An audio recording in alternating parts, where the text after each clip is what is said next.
a gente falando aqui do setor privado, né, das pessoas como um todo, e eu acho que, voltando um pouco no poder público, né, até antes da fiscalização, né, na minha opinião, é uma coisa que a gente sempre fala aqui, é a questão de dar o exemplo, né? É muito complicado também que o poder público multe, fiscalize, se não dá o exemplo, né? Até estão falando aqui nos comentários, por exemplo, quer ver, a professora Andréia Fontini falando aqui, convida ela para avaliar as calçadas de Paysandu, né?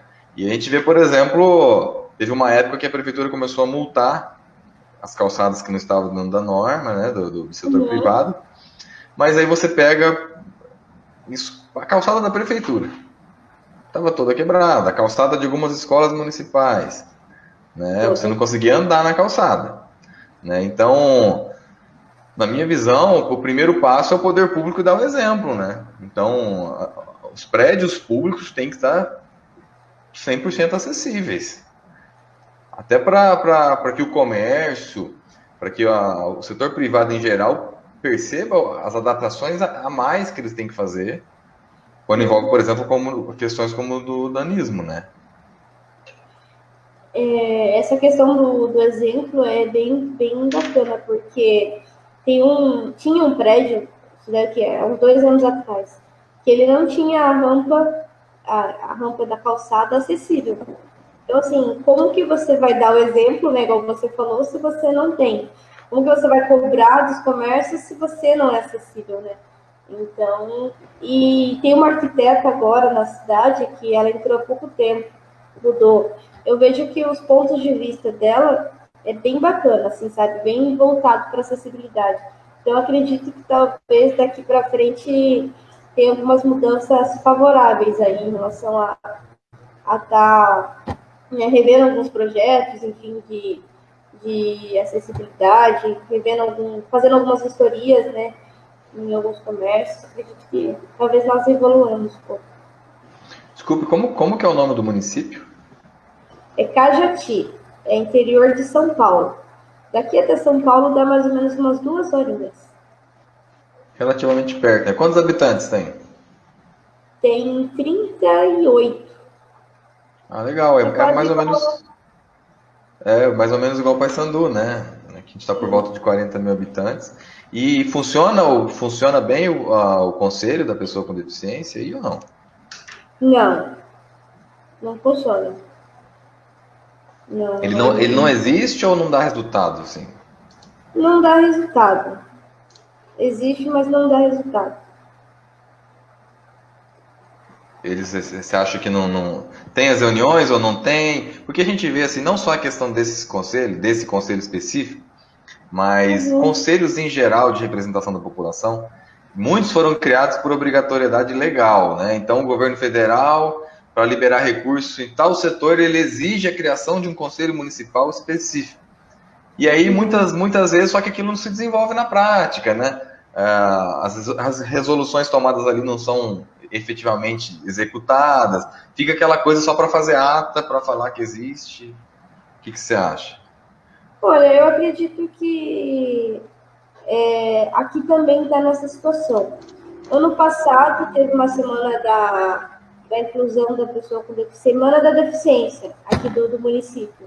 Mas assim, foi o único evento mesmo que foi realizado pelo conselho. Então, assim, não tem uma questão de conscientização todo mês, uma questão de trazer a visibilidade, sabe? Eu acredito que um pouco é por conta das pessoas em si com deficiência, que às vezes não se tenta se motivar muito para ir, sabe? Então, isso daí acaba que um pouco também envolve a questão da aceitação. Tem às vezes pessoas que têm deficiência, mas não se aceita. Então, ainda aqui não tá legal. O que eu participo bastante, nós temos em São Paulo mesmo, nós temos tem a Secretaria Municipal da Pessoa com Deficiência. Então, lá tem um público bem ativo, até de pessoas com nanismo participando.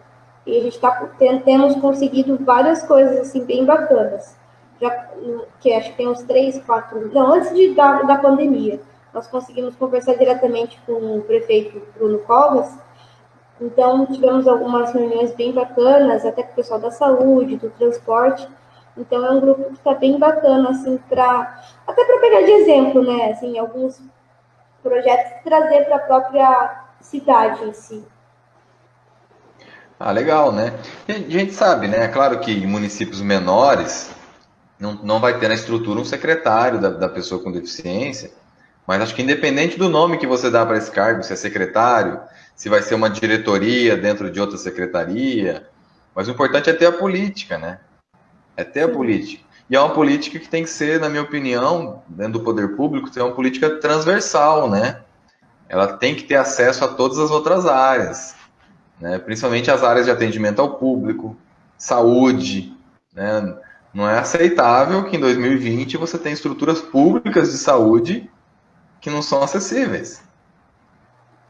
Ou aquela. Eu vejo umas coisas olha, é de passar. Eu não sei se porque, como é uma área que eu estudo, né, que tem a ver com engenharia, que eu sou muito curioso nessa área também, mas aí eu acho que meu olho fica um pouco treinado com essas coisas, né?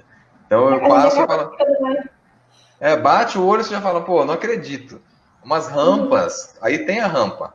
Só que é uma rampa com uma inclinação que, assim, uma pessoa que não tem deficiência física não consegue subir quase na rampa, porque ela é muito inclinada. Muito em crime, né? Daí aí eu falo assim, não, mas eu falo, se chegar uma pessoa cadeirante aqui, mas aí te ajuda ela a subir a rampa. Mas então esse não é o conceito de acessibilidade, né? Não, cadê a Não autonomia é, da pessoa, é né? autonomia, a pessoa ela quer chegar lá e ela conseguir ser atendida como qualquer outro cidadão. Não, porque eu imagino que seja uma coisa assim que chega que constrange também, né? Você tem que chegar, Sim. pedir ajuda, né? Não é o conceito de acessibilidade que a gente vê no estatuto, por exemplo. Porque essa questão de você pedir ajuda, né, e constrangimento, porque assim, tem pessoas que elas te ajudam, assim, ela não pode te ajudar assim, mas tem pessoas que você percebe no olhar dela, né, ou teve situações que eu já passei que a pessoa, ela fingiu que não escutou para não ajudar. Então, assim, são situações bem constrangedoras para as pessoas. Imagine se você for uma pessoa cadeirante ali na frente do estabelecimento. Dependendo se não tiver ninguém, ele tem que pintar, né? Então, assim, é uma coisa bem, situação bem constrangedora para ele. Então, é uma situação que nós não precisaríamos passar por isso se realmente a acessibilidade fosse cumprida na íntegra, né?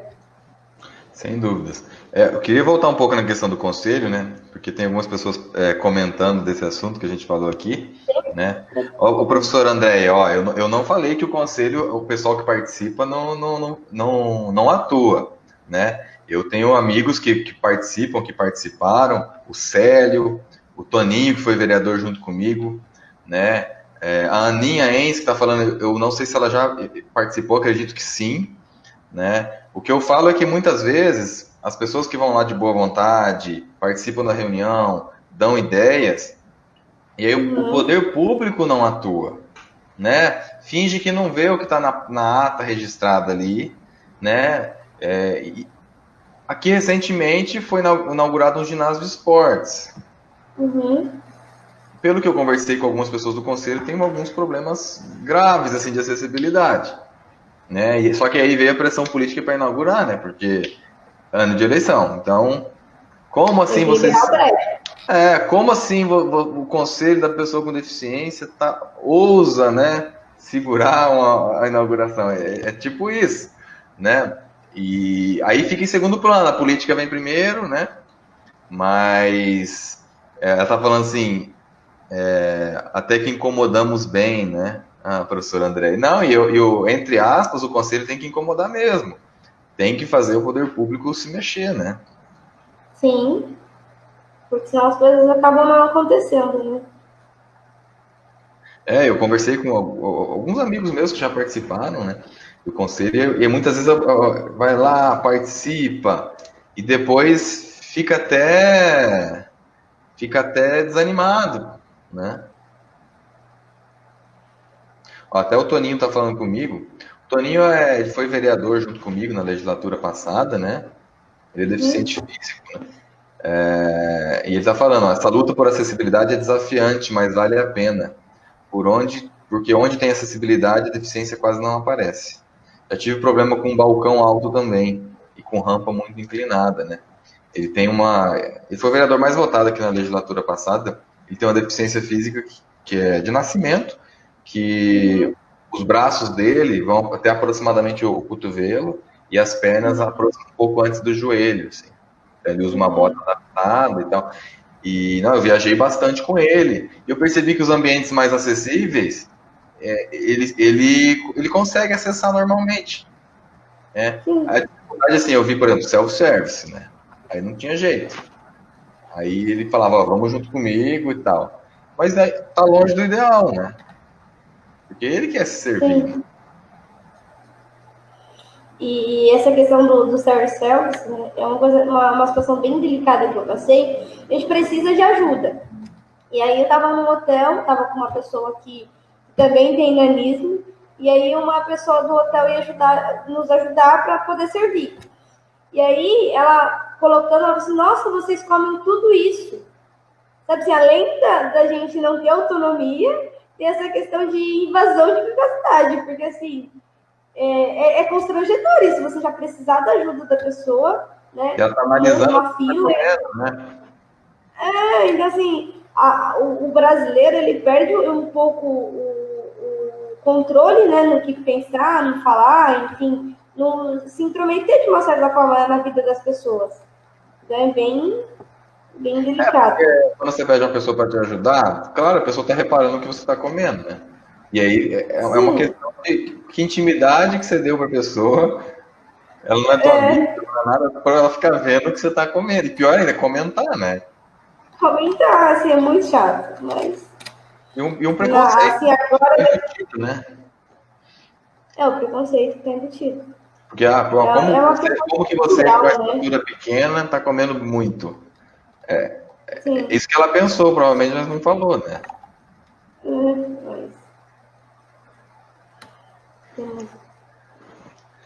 Eu falei do conselho aqui, o pessoal esquentou o debate aqui.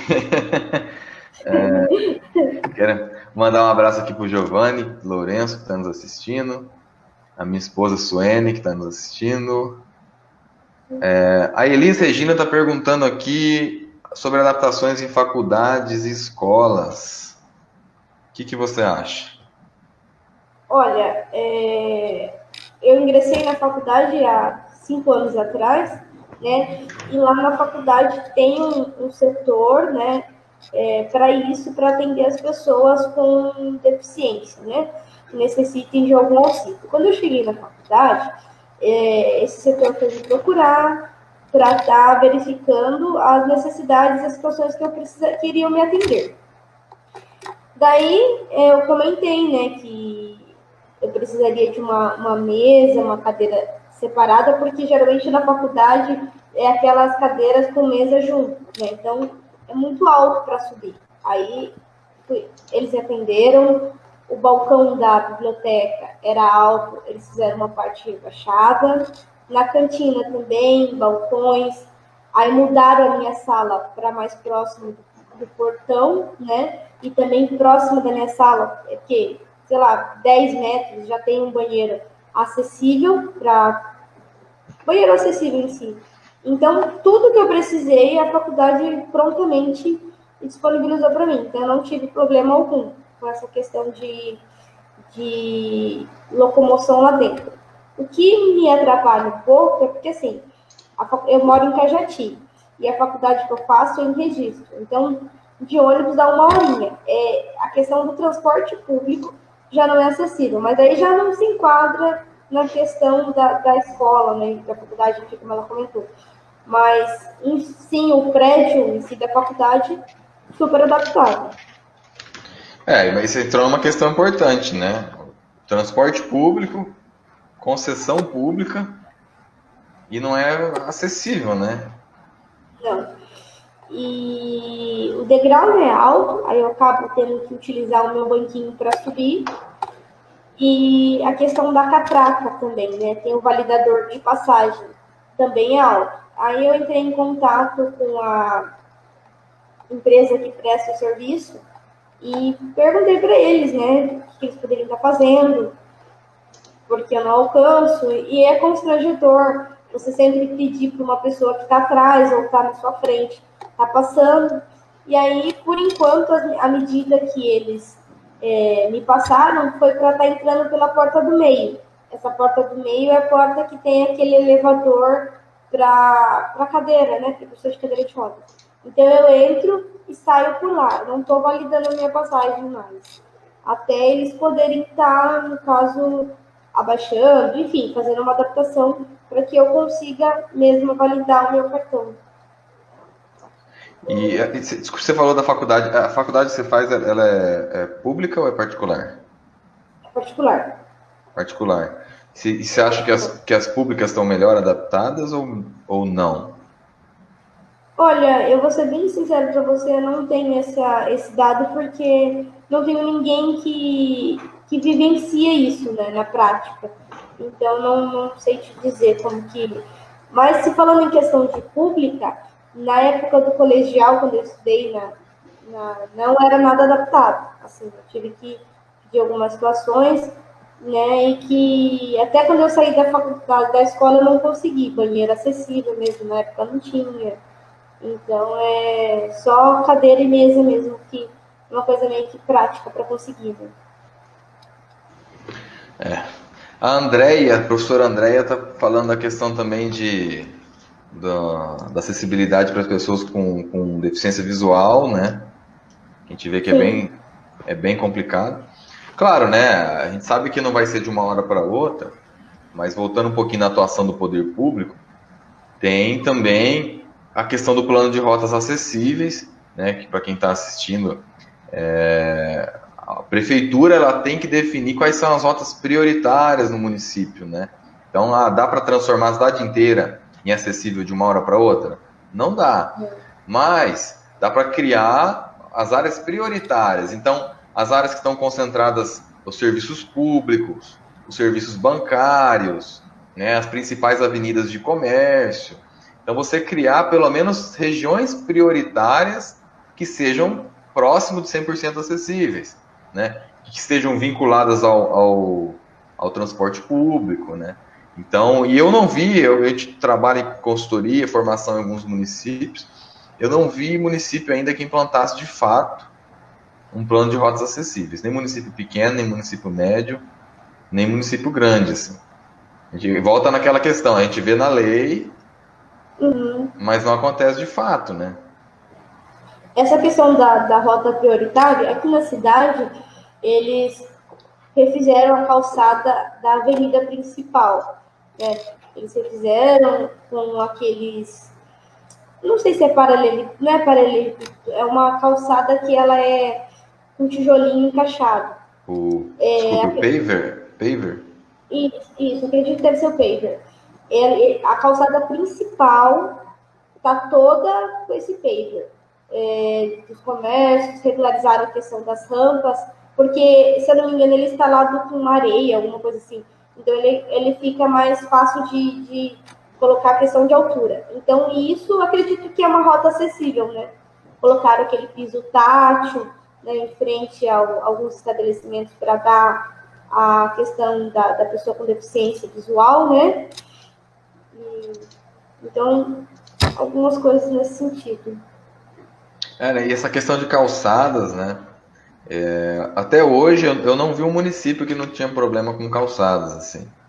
Então, ou é calçada quebrada, ou é calçada com piso liso, ou é calçada com uma rampa, uma inclinação muito grande, ou a rampa da saída do carro forma um degrau para quem está passando, ou tem uma árvore já que bloqueia um lado da calçada, daí o outro lado que seria o lado para passagem, né? Aí a pessoa coloca uma lixeira metálica. Então, aí Acaba, todo mundo tem que andar na rua, né?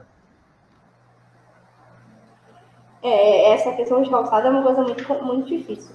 Acredito que é impossível, não sei, ter um município que tenha todas as calçadas regularizadas aqui. Mas também aqui, depois de saindo dessa avenida principal, indo para as demais, pode esquecer.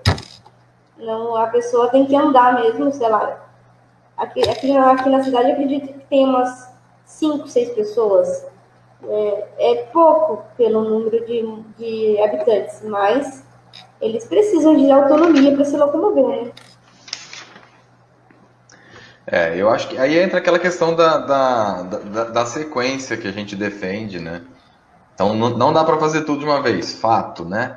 Mas primeiro os prédios públicos, depois as rotas acessíveis, e depois você vai ampliando isso devagar, né? Não dá para fazer também que você vai chegar lá em todos os bairros, já vai chegar multando todo mundo, que a calçada não está certa. Tem toda uma sequência de conscientização. E tem toda uma questão também da forma que acontece a urbanização, né? Então a gente tem urbanização em áreas muito próximas a rios, né, em área de preservação, em morros, regiões que a inclinação da rua já é muito difícil, né? Imagina como que você vai fazer uma calçada, uma saída de carro, né? Até a professora está falando, a Andrea Fontini, ela está perguntando das calçadas ecológicas, né? Que aí tem uma questão ecológica, mas eu tenho a impressão, né, para permeabilidade da água no solo, mas eu tenho a impressão que pode prejudicar a mobilidade, né? Que é aquela calçada que uma parte dela, uma faixa tem que ter grama, né? Grama, que ela é um pouco maior do que as demais, porque tem a faixa de grama e tem a parte da calçada em si mesmo, né? Isso, mas eu vi umas adaptações, assim, porque o ideal da calçada ecológica, na minha opinião, é igual você falou, você tem uma calçada mais larga que a normal para absorver uma faixa de grama. O que muito município fez? Ele criou a regra em cima de calçadas existentes. Então, a calçada não aumentou de largura, né?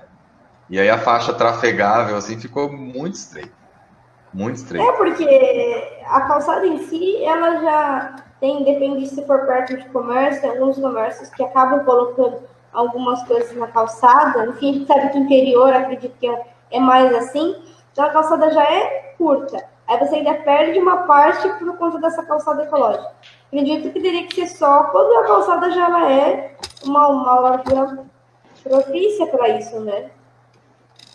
Sem dúvida. E você falou de obra, tem essa questão também, né? Que muitas vezes, durante a execução de uma obra, daí você vê, né? Entulho, ou a caçamba em cima da calçada, né? Calçada. Então, a caçamba não pode ocupar uma vaga de um carro na rua, porque ela vai perder uma vaga de carro, mas obstruir a calçada pode. Pode. Ou tapume, né? Sim. Ou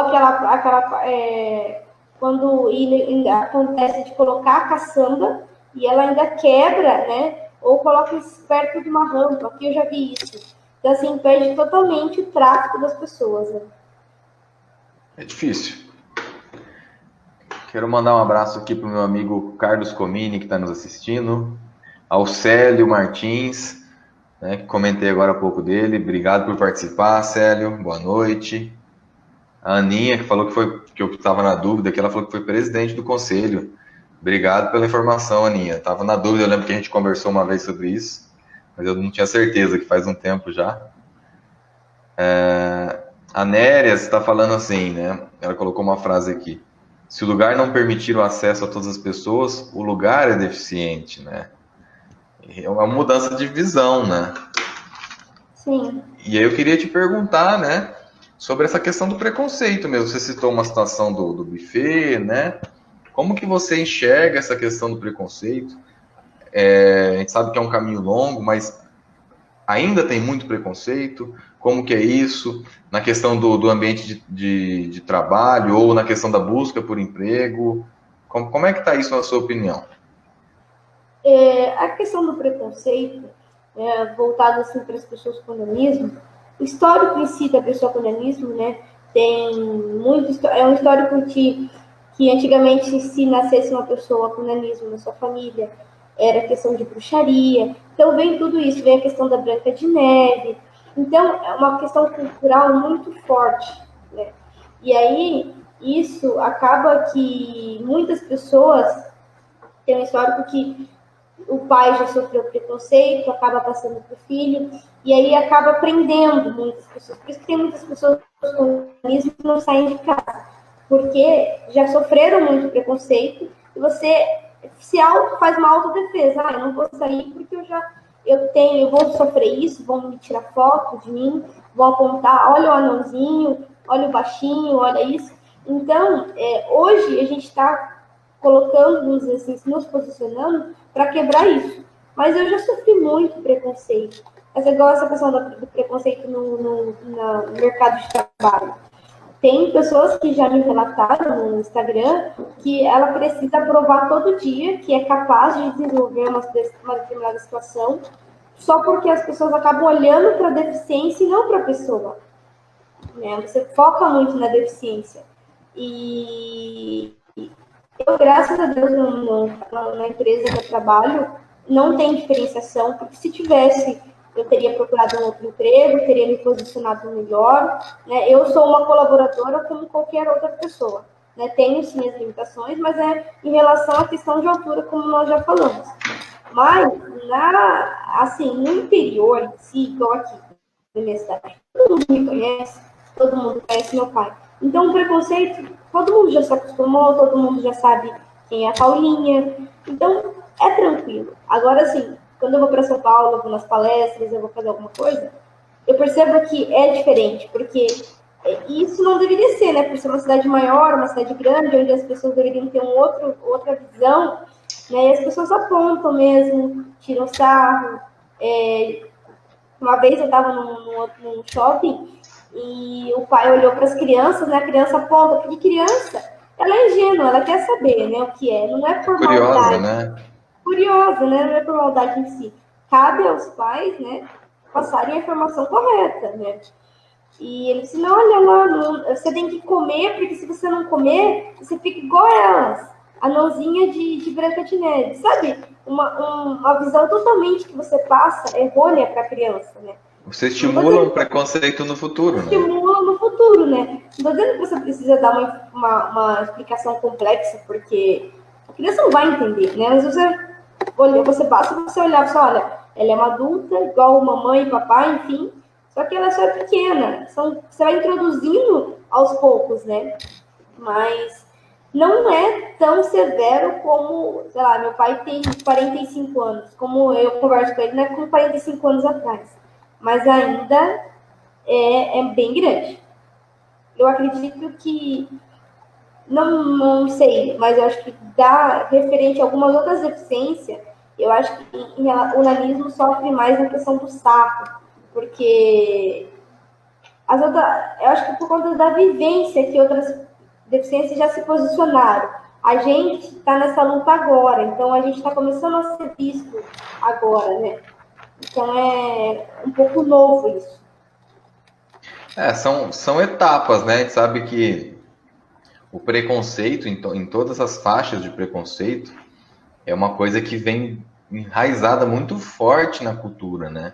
Então, tanto a questão do preconceito racial, essa questão do machismo, né? O preconceito com as pessoas com deficiência física. Né? Acredito que, igual você falou, né? O nanismo começou a ter um pouco de visibilidade mais recentemente em relação a, por exemplo, quando a gente fala dos cadeirantes. Sim. Né? Existe uma visibilidade maior. Eu também acho que nem você falou, né? Na cidade menor, a pessoa te conhece por nome, né? É diferente. Né? Na cidade... Mas a gente imagina que na cidade grande a cabeça teria que ser mais progressista também, né? Sim, as pessoas têm um conhecimento talvez mais aprofundado, enfim, né? Teriam que ter uma evolução melhor. Mas não é bem isso que ocorre. E aí entra aquela questão que você falou, né, das crianças, né? Porque aquela pessoa que já é um adulto, formado, que recebeu informação e continua sendo preconceituoso, esse é difícil corrigir, né? Você pode, por meio de legislação ou de pressão social, fazer ele se encolher no preconceito dele. Mas uma mudança não é tão fácil. E a criança não, a criança é uma esponja, né? Sim. O que você ensinar, ela vai levar para a vida adulta. Vai absorver, né? E da criança em si, sabe, eu não olho com olhar de preconceito, perguntas, apontamentos, é curiosidade. Uma curiosidade, né? É uma curiosidade, ela quer saber. E aí cabe ao, sei lá, o responsável pela criança passar a informação correta para não criar um adulto futuramente preconceituoso, né? Então, a informação que você recebe é o que você vai reproduzir na vida, né? Sem dúvidas. Mas eu tenho fé aí que o caminho é da diminuição do preconceito Sim. em todas as esferas aí, né? Eu acho que a sociedade está caminhando para isso. Talvez um pouco mais lento do que deveria, mas eu acho que a gente chega lá ainda, né? Sim, não podemos desistir, né? É um trabalhinho de formiga, vai levando informação aqui, vai até, acredito que daqui uns 10, 15 anos, a sociedade esteja um pouquinho mais evoluída. Que vem uma geração aí mais progressista e menos preconceituosa. Nossa.